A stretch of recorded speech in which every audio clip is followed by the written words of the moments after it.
Olá, estudante! Continuando a semana de acolhimento do ciclo 3, quero lembrar que o PET 3 está disponível para download no site estudeemcasa.educação.mg.gov.br. Quem está conosco é a professora Viviane Soares, da área de Ciências Humanas. Nesta aula, vamos retomar o tema Construção do Processo de Independência no Brasil, que foi necessário para que os alunos pudessem resolver os exercícios do PET 2. Não é isso, professora Viviane? Exatamente. Na aula de hoje, nós vamos trabalhar as questões do segundo volume do PET e, ao longo aí do desenvolver das atividades, algumas dúvidas poderão ser sanadas, uma vez que a gente vai contextualizando, trabalhando um pouco o assunto antes da gente responder aí essas questões. Então, espero que possa contribuir aí para que você vá, corrigindo as suas atividades, analisando o que ficou certinho, o que pode ser melhorado. Então, vamos lá? Para a primeira semana, nós começamos aí com um texto que vai falar a respeito desse movimento de independência e as interpretações acerca da Revolução de 1817. Então, o título é Quantas Independências? A interpretação sobre a independência do Brasil provocou e ainda provoca muitas divergências.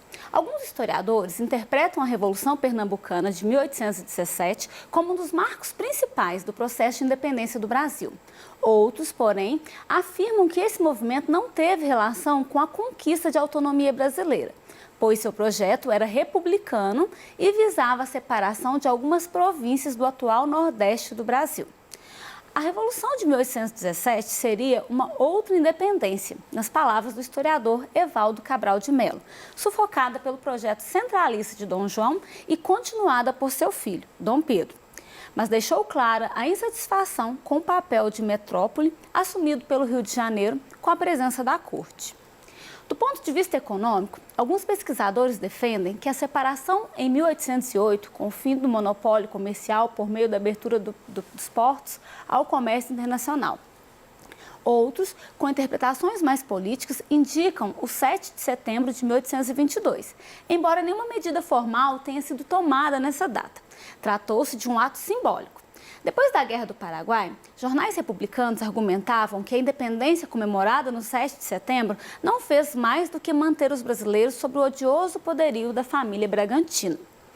Ao analisarmos esse texto, nós percebemos que, dentro das várias interpretações para o processo de independência, a gente localiza vários eventos, Então, desde a chegada da corte ao Brasil e outros momentos que a gente vai ter, como a Revolução Pernambucana em 1817, como os atos de Dom Pedro I, tudo isso nos ajuda a compreender esse processo.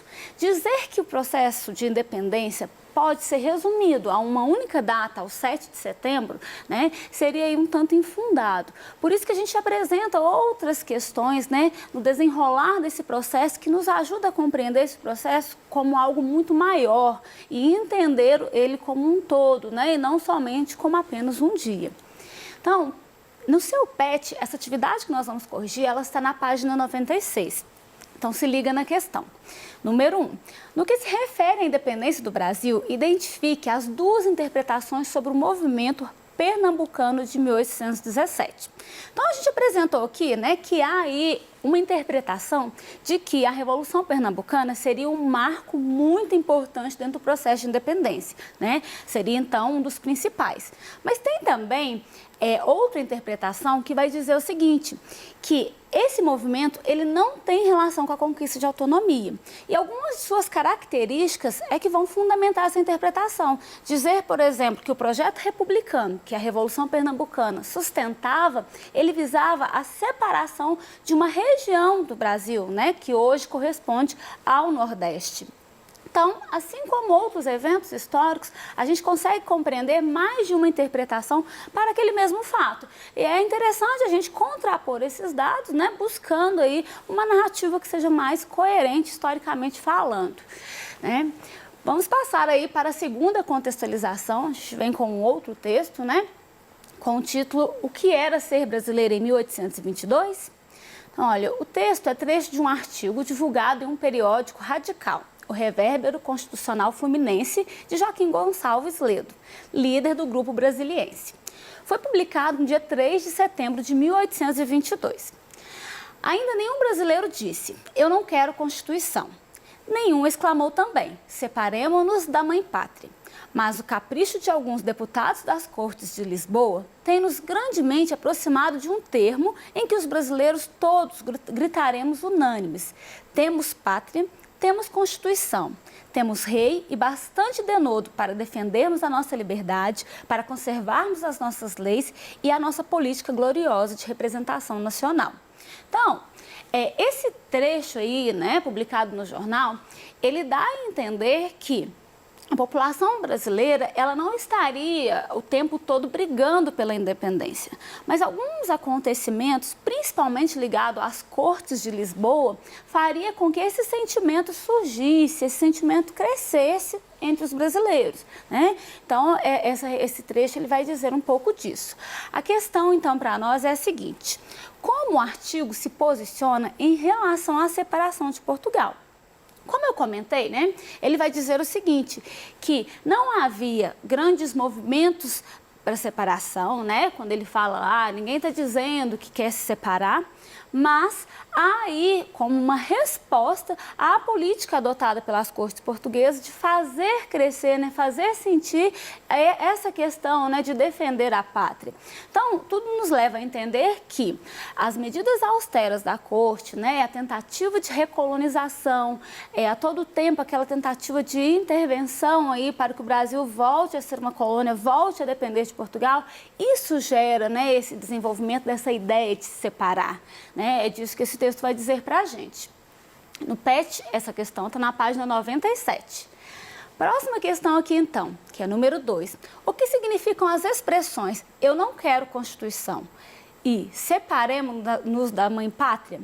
Então, essas expressões, elas demonstram, então, a ausência desse discurso, né? Então, quando diz eu não quero uma Constituição, a gente pensa uma Constituição como um documento que vai reger aí, né, um país independente, autônomo, um conjunto de regras. Então, quando diz a gente não pensa, né, eu não quero a Constituição, eu estou dizendo que eu não estou brigando para que o Brasil se constitua enquanto um país e tenha seu código de leis, por enquanto não, né? Ou na outra frase aí, separemos-nos da mãe pátria, né? Lá no texto está dizendo também que não há aí essa fala de separar, né, da mãe pátria.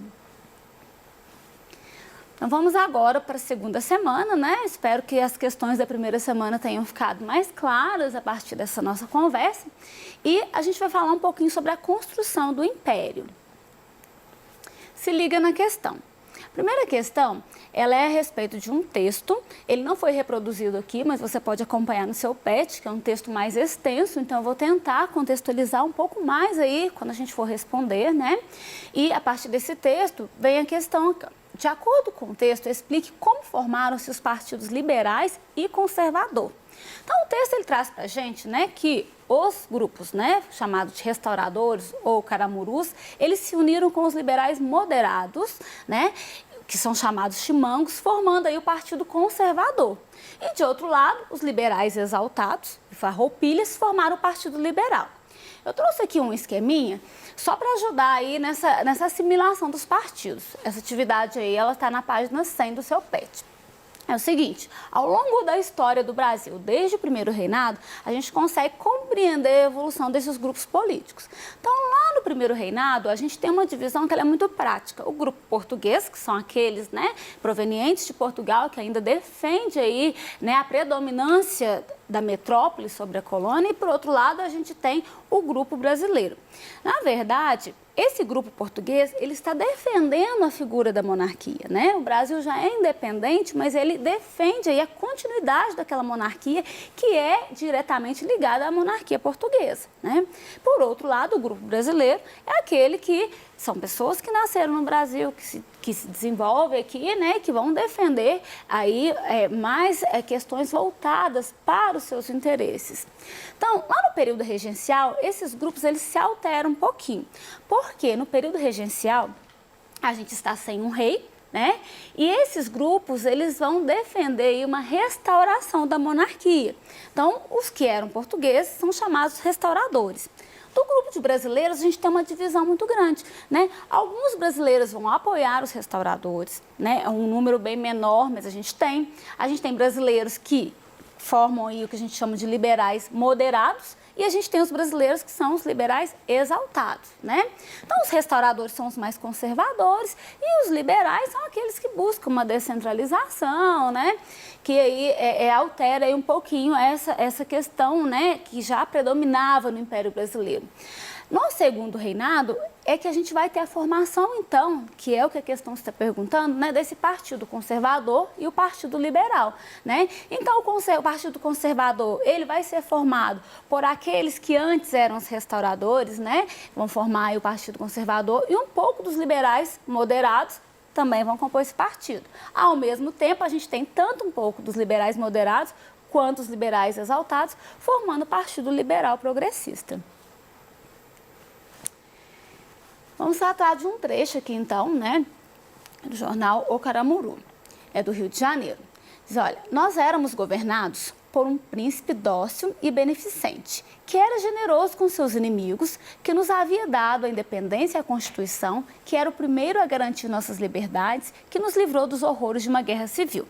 Da estabilidade do governo anterior provinha necessariamente a segurança pública, mãe do comércio, da agricultura, das artes e das ciências. Eis o que nós temos hoje. Nossa população e nossos fundos, elementos essenciais para a prosperidade de um país nascente, fogem de dia em dia, os fundos públicos estão reduzidos a nada. A imigração é espantosa. As artes estão em ócio. As ciências recuam, a ignorância, o orgulho e o egoísmo se apossam de nós. Se liga na questão então, né? Essa questão ela está na página 101 do seu PET. Quem são os signatários desse editorial? Quem o documento elogia e o que ele retrata? Por quê? Então a gente tem como signatários aí, né, membros que são aí dos chamados caramurus, né? Que antes era o Partido Restaurador, que se origina aí do Partido Português, que nós falamos recentemente. É um partido que é signatário do jornal, a gente percebe pela forma como ele vai, né, defender aí as ideias mais conservadoras, tá? Vamos para a semana 3, cujo tema é a crise do sistema colonial no Brasil. Se liga na questão. Outro também que a gente já vai entrando nas questões e aí eu vou contextualizando com vocês, tá? Qual o papel do poder moderador estabelecido pela Constituição de 1824? Então vamos pontuar um pouquinho as questões. O Brasil ficou independente em 1822 e nós precisávamos então de um código de leis, né, que pudesse reger o país. Certo? Então, esse código, ele traz uma série de definições. Quem é cidadão, quem não é, como que vai ser o nosso sistema político, quem pode votar, né? Tudo isso vai ser definido. Uma das questões que ficaram definidas na Constituição de 1824 foi a divisão dos poderes. Mas a divisão, que é muito conhecida, né, usual, que foi desenvolvida aí a partir do pensamento do filósofo Montesquieu, ela é adotada nessa Constituição, né, que é a divisão dos poderes, mas ela tem um caráter a mais, né, que é aí a criação de um poder chamado poder moderador.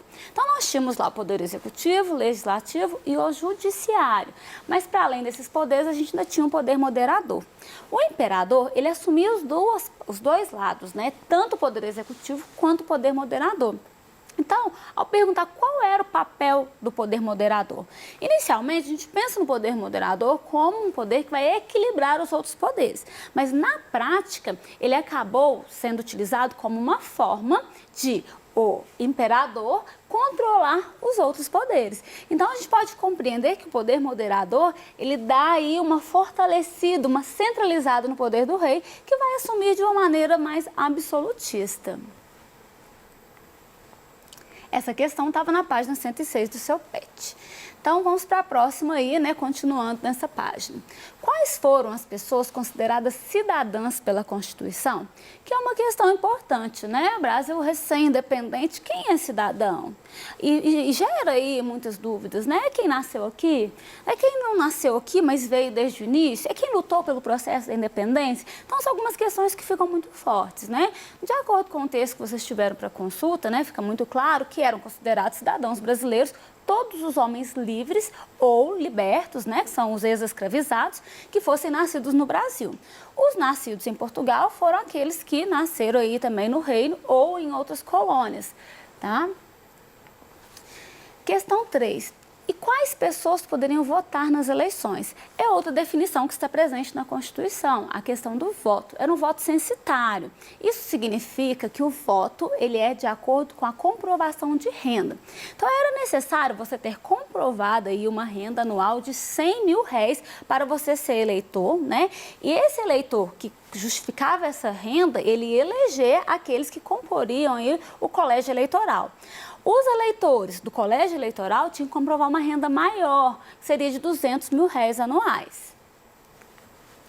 Quais as pessoas poderiam ser candidatas aos cargos a deputados nas eleições? Aí a gente tem aí algo mais criterioso, né? Para você ser deputado, você tinha que ser católico e, além disso, você teria que comprovar uma renda de 400 a 800 mil réis, respectivamente. E a questão 5, por que a Constituição ela não alterou o regime escravista no Brasil? A gente sabe que é uma questão muito delicada nas discussões a respeito da Constituição. Por quê? Ficava muito claro que o Brasil dependia muito do regime escravista, né? Então, isso tornava muito complicado tirar esse regime, né, a partir dessa Constituição. Então, a gente diz que a Constituição de 1824, ela foi omissa, né? Ela deixou de tratar da questão da libertação dos escravizados. Vamos para a última semana, que é a semana 4, né? Os caminhos da política imperial brasileira, da regência à proclamação da República. E nós vamos com a nossa primeira questão, que está na página 108 do seu PET, que diz o seguinte, né? Por que será que as regências revelaram-se um período turbulento e anárquico, né? Então, a gente diz que, às vezes, esse período ele é conhecido como uma experiência republicana, mas, na prática, a gente sabe de muitas revoltas. Bom, o vazio de poder, ou a ausência de um rei, ela acabou dando mais espaço para essas disputas, né? Que elas giravam muito em torno de questões regionais, né? De situações que precisavam ser resolvidas. Então, há pesquisadores que dizem que nenhum rei estava sendo respeitado, imagina os regentes, né? Na segunda questão, o que você entende pela afirmação de ter sido a regência um ensaio republicano? Quando a gente diz ensaio republicano, é como se você está treinando para algo, né? Essa frase, essa expressão, ela faz referência ao fato de os regentes serem eleitos e terem um período de mandato para assumir, que é uma característica republicana. A questão 3. Qual foi a solução utilizada pelos regressistas para colocar um ponto final no período regencial? Então, a solução encontrada, já que a gente estava sem o rei era menor, né? Para resolver a questão foi adiantar a maioridade do rei. Esse momento ele fica conhecido como golpe da maioridade. Questão 4. Por que somente após a Guerra do Paraguai o Exército teve a sua importância reconhecida? Então, o Exército ele volta fortalecido dessa guerra, né? Então, ele volta com uma instituição que passa a ter seus objetivos próprios e passa a defender também, né, a luta desses militares, a atuação deles no cenário político, defendendo a causa brasileira. Nossa última questão, a questão 5. Quais seriam as razões da queda da monarquia e da proclamação da República? Nós temos vários fatores que podem ser apontados, né? A gente começa dizendo a respeito do pensamento positivista, né? Que vai pensar aí a substituição da monarquia como uma forma de progresso, mas nós temos outras questões também, como a questão militar, né, que vai ser a atuação dos militares querendo participar da política, a questão religiosa, que são desavenças entre a Igreja Católica e o rei, né? Nós temos também a questão abolicionista, que vai gerar aí situações tanto para o lado de quem possuía escravizados, tanto para o lado, né, daqueles que defendiam o fim do processo aí de escravização de pessoas. Então, são fatores que vão ajudar a compreender como que a monarquia ela vai se desgastando até a gente chegar à proclamação da República. Então, pessoal, é isso. Espero ter contribuído para que você reveja as suas questões, né? E também alguma dúvida que pode ter ficado, né? O momento em que a gente trata do assunto, a gente acaba tocando, né, naquilo que ficou aí no caminho, né, para se aprender melhor. Então, até a próxima!